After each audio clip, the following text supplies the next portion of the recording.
Maya and the Great Gate. Maya was not like the other little bees. While they practiced the perfect waggle dance, Maya watched the bright, round opening of the hive.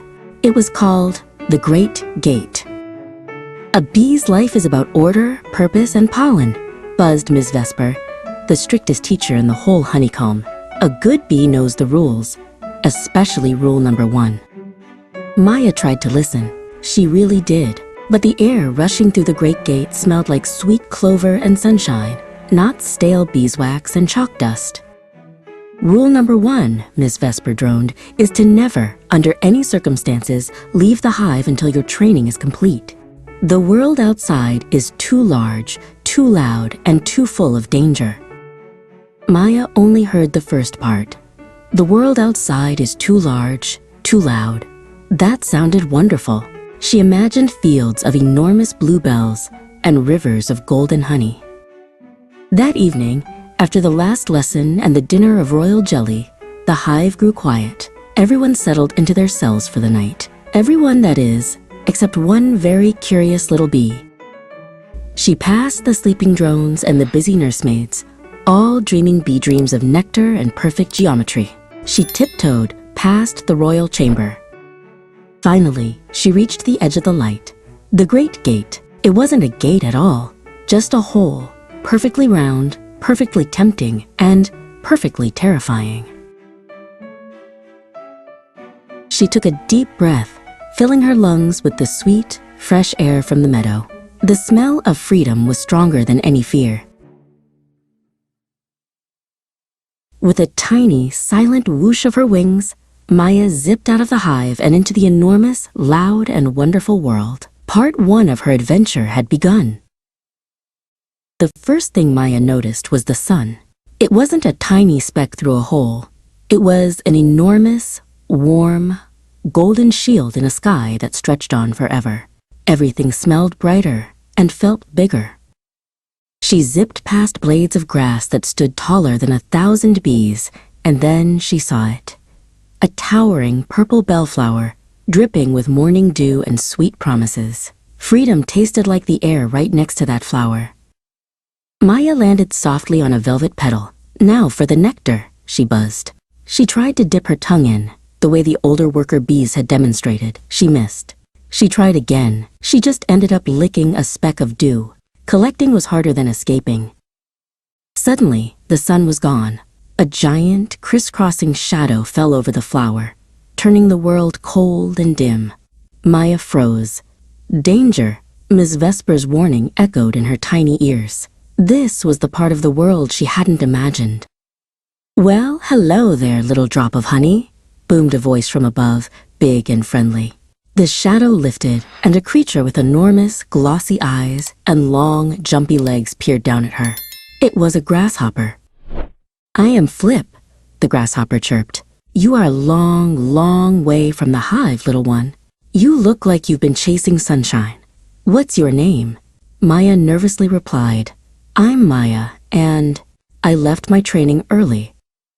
Flip nodded wisely. "The meadow is a grand classroom, Maya, but it has no chalkboards or rules. Just nature." Before Maya could answer, a cool breeze rustled through the petals, stronger than anything in the hive.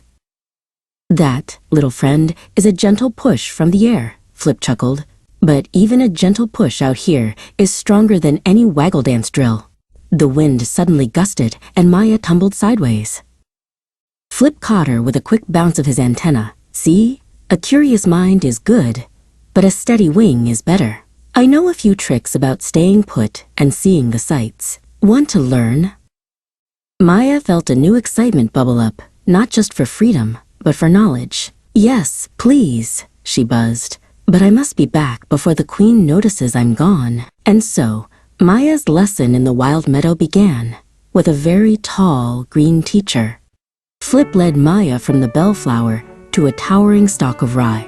"The first lesson, Maya, is stillness," he whispered. "In the hive, everything moves. Out here, the best flyers are the ones who can pause and see." Maya tried to be still, but her tiny antennae twitched and her wings itched to buzz. "But what should I be looking for, Flip?" she asked. "The meadow is just big and green." Flip chuckled, a soft, dry sound. "It is full of invisible things, little friend. Things that shimmer only when the light hits them just right." He pointed across to a cluster of clover blossoms. Between their stalk and the clover, a single silken thread stretched, nearly invisible. It was sticky and strong, the trap of a clever, patient hunter. "A test of vision," Flip announced. "Fly over there without touching the line." Maya didn't hesitate. She remembered the wind lesson. A steady wing is better. She pushed off, focusing only on the power and angle of her flight, watching her own wings. W-H-R-R-R-R-Z-Z. She heard a sound, closer than a whisper, but louder than a thump. She felt a tickle, the barest, lightest touch of silk on her leg. She stopped immediately and hovered, her heart buzzing faster than her wings. Flip shook his head gently. "You have a strong wing, Maya, but you were watching your own strength, not the world's danger. You saw the flyer, not the path." "The meadow is a place for looking out, not in," he advised. "Watch the space, not the fear. Find the center of the gap." Maya took a deep breath of sun-warmed air. This time, Maya looked past the trap, past the shimmering silk, and saw only the welcoming pink of the clover on the other side. She flew not away from the danger, but toward the goal. She landed safely on the clover. "I saw the gap," she buzzed with triumph. Flip leaped across the gap to join her. "You saw the unseen," he corrected with a smile. "That, little friend, is the second lesson of the meadow." The clover patch smelled like summer sunshine. "Ready for the third lesson?" Flip asked. Maya zipped circles around a pink petal. "Is it about seeing 3 invisible paths?" Flip shook his head. "This one is about listening." He tapped his foreleg on the leaf. "The meadow is full of voices, but not all of them buzz or chirp. Listen for the rhythm." Maya paused, hovering. The world was full of humming wind and rushing wings. Then she heard it tap, tap, tap, tap, slide. A strange, insistent little beat. They followed the sound to a giant, pale mushroom. It looked like a white, slick hill. At the base, a small scarab beetle named Colio was trying to climb, but his legs kept slipping. "I need to reach the top," Colio cried, sliding down with a little thwump. "There's a perfectly round, perfect droplet of morning dew up there. I need it for my collection." Flip studied the surface, too slick for jumping, Colio, and too heavy for a friendly push from Maya. He sighed. "We need a grip, but this surface is too smooth." Maya, remembering the unseen path, flew a circle around the mushroom. Not the strength, but the path, she thought. She looked for what wasn't there, not grooves, but a shadow. On the eastern side, a few long, thin strands of dry, dead moss had caught on the mushroom stalk, making a thin, rough line. It was barely visible. The moss had been hidden in the shadow. "The moss rope," Maya buzzed. "It's rough enough for your tiny claws, Colio. We need to pull it higher." Flip and Maya flew up, carefully pulling the delicate moss strands taut and guiding them up the cap.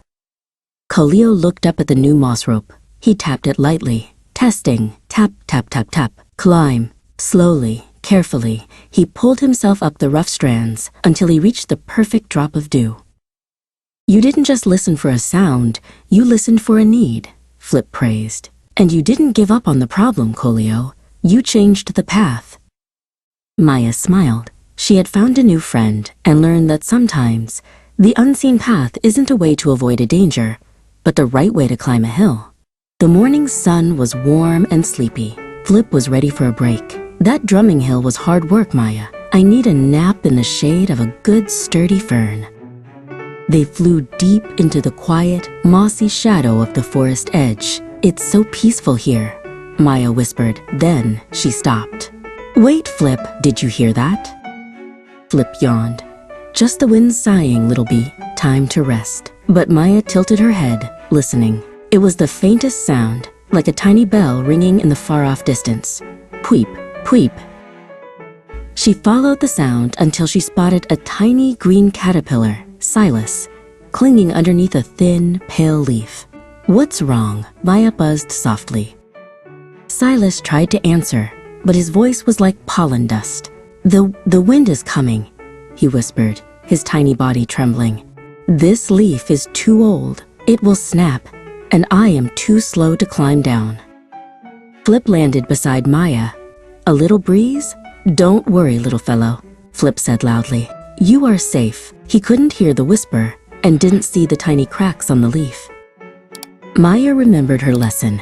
Listen for the need. She ignored Flip's loud, comfortable voice. "Silas, is there a strong leaf nearby?" she asked, her voice calm and quiet. Silas pointed a tiny head to a neighboring leaf. "That one has thick silk on it. I spun it, but I can't reach the bridge of my own silk," he whispered. Maya darted away and returned with a long, strong, curved piece of dried grass. She carefully pushed the end onto the strong leaf and then gently lowered the other end to Silas's brittle leaf. A sudden whoosh shook the ferns. Silas moved with all his tiny might, slowly crossing the grass bridge. The moment he reached the strong leaf, the old, brittle one cracked and fell. Flip looked surprised. "My word, that was close, little friend. Maya, you heard what I couldn't. You knew that little whisper was telling the biggest truth of all." Maya smiled at Silas, who was already munching on the strong, silk-woven leaf. She had learned that sometimes the quietest voices hold the most important news. Thanks for watching. Don't forget to like and subscribe for more awesome videos.